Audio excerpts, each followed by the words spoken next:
engang en ung ridder, som hed Preben den Glade. Preben den Glade var kongerigets gladeste ridder.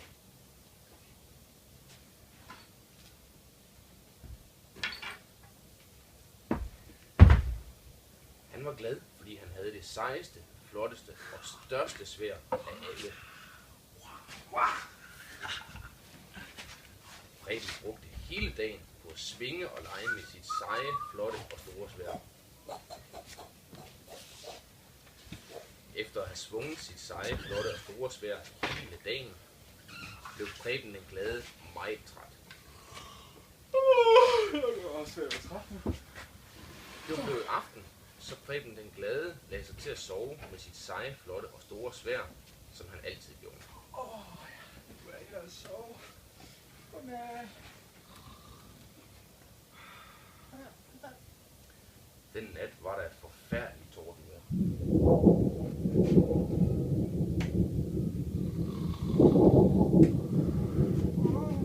En mørk og skummel person sneg sig hen til Preben.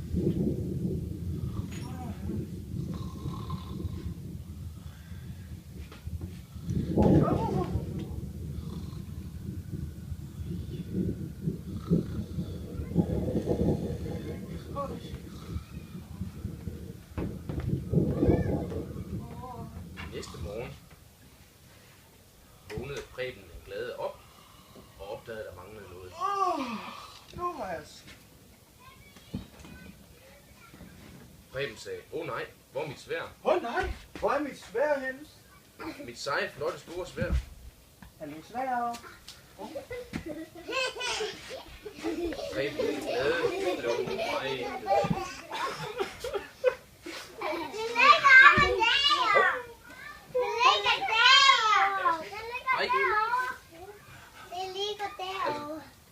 Hvad skete der, Martin?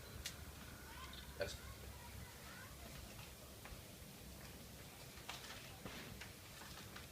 Alle bogstaverne, de faldt ud. Er de faldet ud? Ja.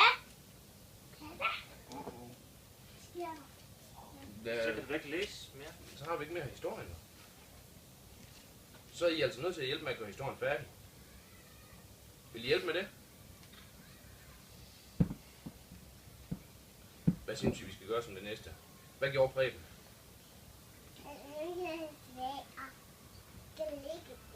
Ligger det der? Men det er jo væk. Der er jo en, der har stjålet det. Det var han. Hvem var det? Jeg har ikke taget noget. Skal jeg gå ud og lede efter det? Ja. Jeg tror, jeg hopper ud og leder efter mit sværd. Så Preben den Glade, han gik ud. Har du taget mit sværd? Ved du det? Nej. Var det dig? Var det en mand eller en dame? Jeg ved, hvem der tog det. Hvem tog mit sværd? I dame. Måske var det sådan en prinsesse. En kjole på, eller hvordan? Hun havde en tyvedragt. Hun havde en hue på. Havde hun en hue på? Så Preben, han gik en tur igennem skoven for at lede efter det. Hallo? Er der nogen herinde? Der er en dame, og som har en flot hue på. Hej. Hej, Jeg hedder Preben, og jeg er ridder. jeg er prins. Se, Nej, bare prins. prins. Ja, I der ikke en prins, der. Nej. Ligner det en prins? Nej, det har en kjole. Du har en kjole på, jo. Jamen det gør man altså i mit land.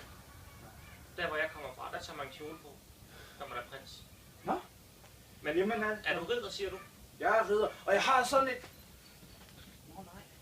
Har der ikke noget? Hvor er dit sværd henne? Jamen, jeg har så et sværd, men jeg kan ikke finde det, fordi der er nogen, der har taget det. Er de derovre? Derovre. Vil du med ud og finde det? Ja, jeg er altid parat på det eventyr. Kom. Så går vi ud og finder sværd. Hvor skal vi gå ind af? Hvad tænker I? Derovre. Hvilket land skal vi gå til? Lilleland.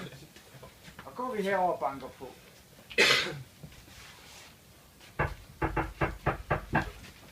Hvem tror jeg, der åbner døren? En tyv. Nu må vi se, om der er en tyv herinde. Jeg taber hele tiden den, nu tager vi lige. Det er mig. Ridder Preben. Og prins Hvem er George. det, der hedder Preben? Det er mig, der er Preben. Nej, jeg er prins George. Jo. Okay. Hej, jeg er Ridder Preben, og jeg har sådan et sejt... nej. Altså. Jeg har Han har ikke normalt noget et sværd. svær. Du er da ikke nogen ridder. Jo, det er jeg. Jeg har bare ikke noget svært lige i dag, fordi det er blevet væk, fordi jeg lå og sov, og så var der en, der stjal. Men jeg ved ikke, hvem det var. Det var hende. Hvorfor banker du så på min dør? Vent lidt. Hvad skal jeg sige til? Det var hende, der tager svær. Det var dig, der har taget mit sværd. Har du taget sværet? Nej, det tror jeg ikke, jeg kan huske noget om. Hun kan ikke huske det. Er det ikke? Se på det nu. Jo, jo. Jeg har et sværd. Har du? Ja, nu skal jeg hente det. Hun har mit sværd. Så bliver jeg så glad igen. Jeg har det her lille, smukke Var det sådan en sværd, du havde? Er det dit? Det er det. Var det det, han havde? Nej, et stort. Har du Langt tryllet? et. Har du tryllet det til? Det er det eneste, jeg har. Et langt et. Nå, det er langt. Jeg skal have et, der er langt. Så langt. Er det så langt? Jeg skal lige måle. Så langt sværd skal jeg have. Okay. Så finder jeg det store lange sværd, men det var ellers meningen, at jeg selv ville beholde. Men okay. Hvorfor tror I ikke, du tog svær? Værsgo.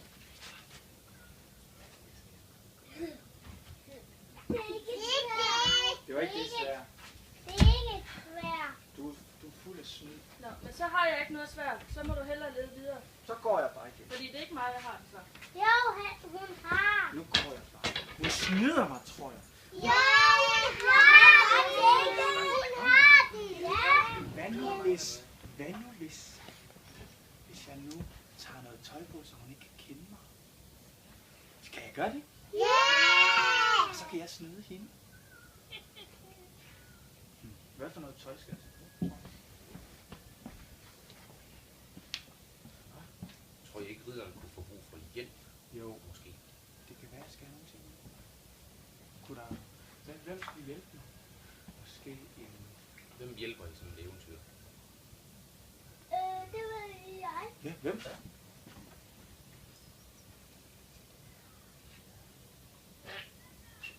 Okay. Undskyld. Åh! Det er fordi, Ja. jeg er troldmand. Hej, troldmand. Jeg hedder Preben. Har du brug for noget hjælp? Ja. Jeg vil gerne. Kan du trylle mig om til noget? Jeg kender en hemmelig ninja.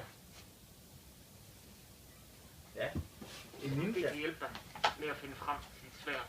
Okay, er det en grøn ninja? Det er ikke. Du kan kende ninjaen på hans grønne ansigt. Okay. Om så sidder jeg lige her og venter, til der kommer en ninja igen for mig. Så kommer ninjaen. Hej, Preben. Hej, ninja. Hvad kunne jeg hjælpe dig med? Du er godt nok grøn. Ja. Er du at være ninja? Jeg er lidt bange. Er du en god ninja? Det er jeg. Det er jeg. Hvordan kan sådan en ninja hjælpe? Hvad skal jeg spørge ninja om? Er nogen, der har en god idé? Ja, Charles. Du er ninja, jeg ved det ikke. Nej. Hvad med dig? Ved du det? Der er slet ikke nogen. Jeg tror, hun var to af dem, der er i bilen. Er det hende? Vi må... Skal vi gå derhen? Skal vi gå derhen til, eller hvad skal vi? Vi skal jo snyde. Det er fordi, han har tøj på. Nå ja. Ninja. Skal vi ikke tage noget tøj på? Det kan vi Så godt. damen ikke kan se, at det er os. Jo. Hvad for noget tøj synes vi skal tage på? Er der en, der vil med hen og finde noget frem? Prinsessetøj. Prinsessetøj. Det var en god idé. Det var det. Så vi går lige hen og finder, og så kan vi, så ved de ikke, at det er os. Lag. Prinsessetøj. Er det sådan en her? Er det sådan noget her? Ja. Sådan. Hvordan Hvad med den her? Går en prinsesse med sådan noget? Jeg ved slet ikke, hvordan det Godt. Nej.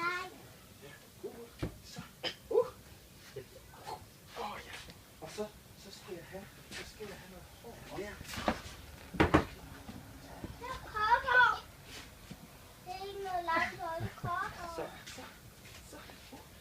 synes jeg, der begynder at ligne noget.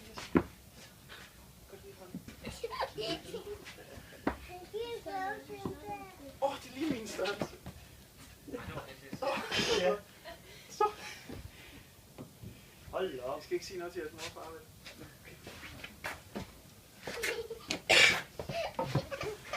Jeg tror, jeg kan kende os nu. Hvad skal vi så? Over og banke på. Okay. Så må vi se, om det er det rigtige hus, vi husker at banke på, eller det er en anden, der åbner. Var det her? Ja. Banker du?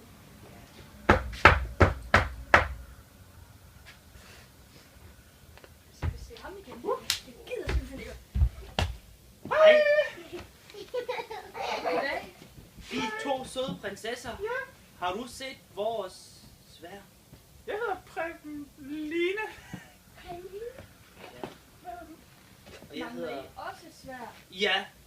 Jamen, jeg har ellers lige vist min svær frem, men Må vi når så der står se sådan nogle den? 2 damer, så må jeg da hellere gå ind og se, om jeg har lidt mere. Det er jo det.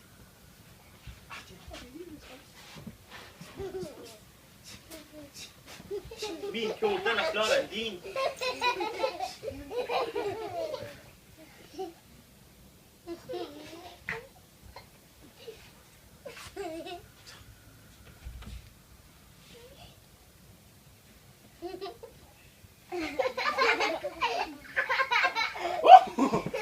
Jeg så ikke noget ved det.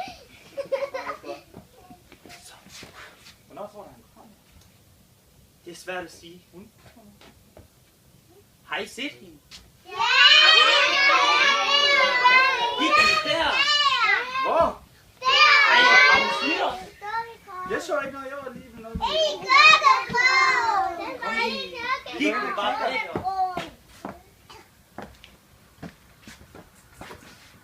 Jeg kan ikke se noget. Jamen, der var det træt. Hej. Der. Så. Hvem er du? Jeg hedder Torben 20.000. Torben 20.000. Det er mig. Nå. Du har tilfældigvis ikke set min vens sværd. Nej, jeg har ikke noget svært. Nej, inde i dukkekrogen. Jeg bor ikke i nogen lukkekrog.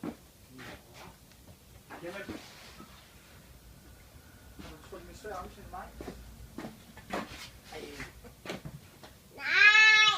Nej, det er mig. Det er mig. Det har ikke været mig. Det ligner mig.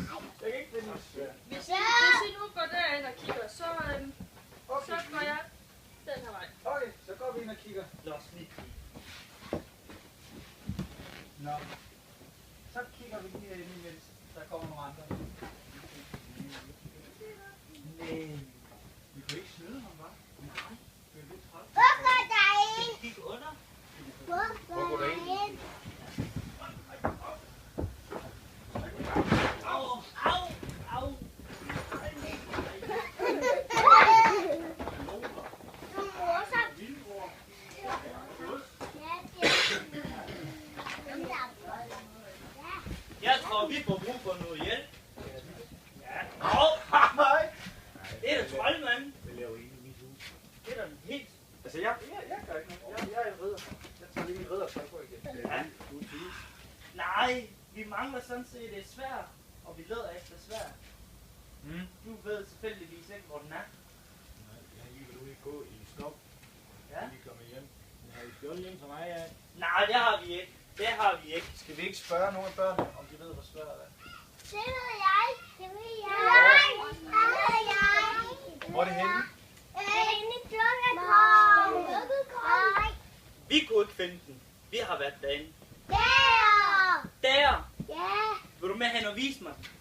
Vil du med? Du har ikke lyst. Jeg vil nej. En. Nej. Vil du med? Kan du se sværd? Det er store, flotte sværd. Du kan ikke se det. Nej. Er der måske en anden en? Skal vi lige prøve at få en af de andre til at vise nu? Ja. Hvis du sætter dig, så kan en af de andre vise nu. Jeg vil ikke. Nej. Vil du? Så kom. Skal vi se? Så måske ved, hvor den er. Har jeg fået mit riddertøj på igen?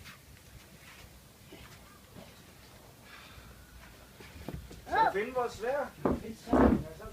Nej, du kan heller ikke finde det. Det er jo jeg. Har du fået noget mere i? Åh!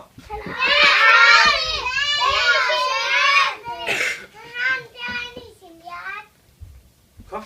Nå, ridder. Du er rigtig pæn. Ja. Ja. Hvor er vores svær? Har I taget det? Jeg har ikke set noget.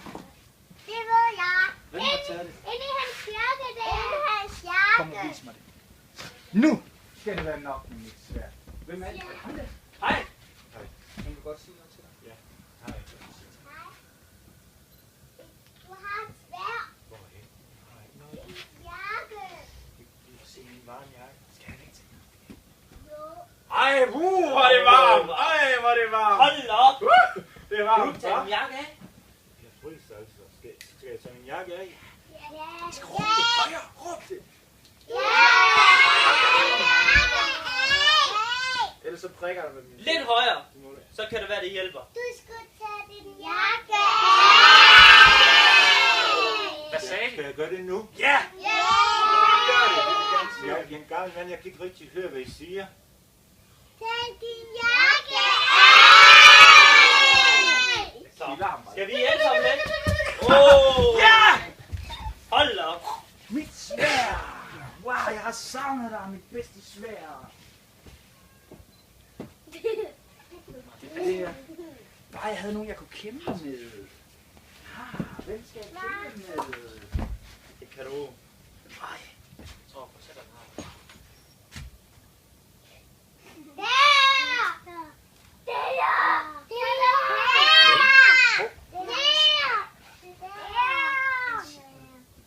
Preben, han kom lige pludselig til at tænke på, hvorfor havde tyven i det hele taget taget svært til at starte med. hvorfor har han taget mit sværd? Det er da godt nok rigtig flot og sådan noget, og det kan stå på en finger næsten. Men Hvad tror I tyven i virkeligheden var? En tyveknægt. Men det var jo en pige, der var en tyveknægt. En tyveknægt. var det Ja. en pige, der har taget mit sværd? Det skal I da have sagt. Det var ham der. Hende der. Det var det. Hende der. Det kunne måske være, at det var en prinsesse. For Der er sviger i bogen. Skal vi have en prinsesse? Kan vi ikke lige kalde på prinsessen? Så kan jeg lige... Ej, mit sværd er gået lidt i stykker her. De har ikke været så gode ved det. Jeg kan bare lige sådan en lige så. Åh, nej. Det er da smart. Det kan dreje rundt.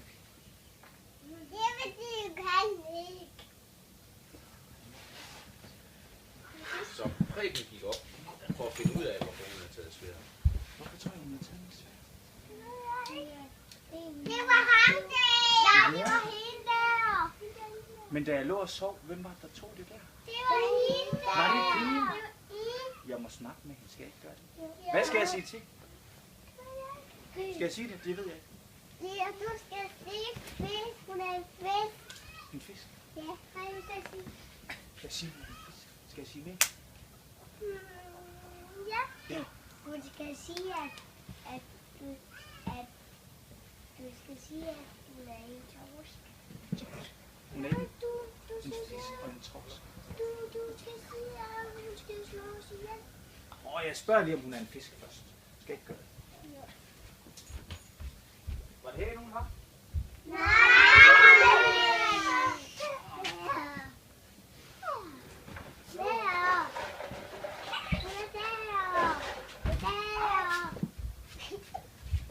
Det kan helt vildt ondt at være så høj i sådan en lav by. Nå, er I klar? Hvad var det, jeg skulle spørge om først? Ja. Hej, jeg hedder Preben. Er du en fisk? Ja. Om jeg er en fisk? Nej, du ligner da ikke en fisk. Nej, jeg er en Nå, prøv, jeg skal spørge dig om en ting mere. Er du en torsk? Ja. Jeg er ikke nogen Du torsk. ligner heller ikke en torsk, hva'? Nej, kan du ikke lige holde fisken og torsken? Hvis du faktisk gerne vil vide, hvad jeg er, så er jeg prinsesse. Ej, hvor er du smuk. Næsten. Hvad? Men nej. Hvad? Er jeg ikke smuk? Ja. Jo, jeg synes, hun er smuk. Det er hun. Jeg er nemlig smuk. Skal jeg spørge hende om noget? Ja. Hvad skal jeg spørge hende om? Det var hun, der tog sværet. Det gør de der prinsesse? Ja. Og det der tog mit helt vildt seje svær. Mens jeg lå og sov. Og bare være ærlig. Det er godt at være ærlig. Mads. Må man gerne lyve? Nej. Nej. Nej. Så må du gerne. Ja, det var mig, der tog det svært. Nej, hvor er du bare strid. Jeg er ikke strid, så. Hvad skal jeg sige til hende? Skal jeg sige noget til hende? Men det var bare fordi, at min dejlige, flotte guldkæde, den var gået i stykker. Og så mangler der en perle herude på spidsen. Og det var den, jeg var ude at lede efter. Og da jeg så kom snigende her, så jeg noget, der skinnede. Hvad tror jeg, det var, der skinnede? Jeg havde også lige pudset det i går. Så kom jeg til at tage den.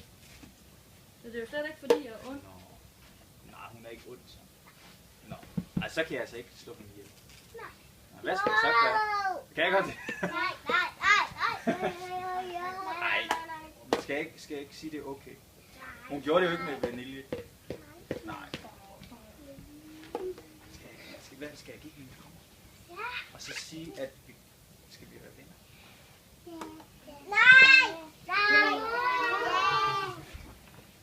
Der er nogen, der siger ja. Der er nogen, der siger ja. Altså, du gjorde det ikke med. Vel, gjorde hun det? Nej. Og vi kan godt være venner. Og så skal jeg give dig en krammer. Vil du have en krammer?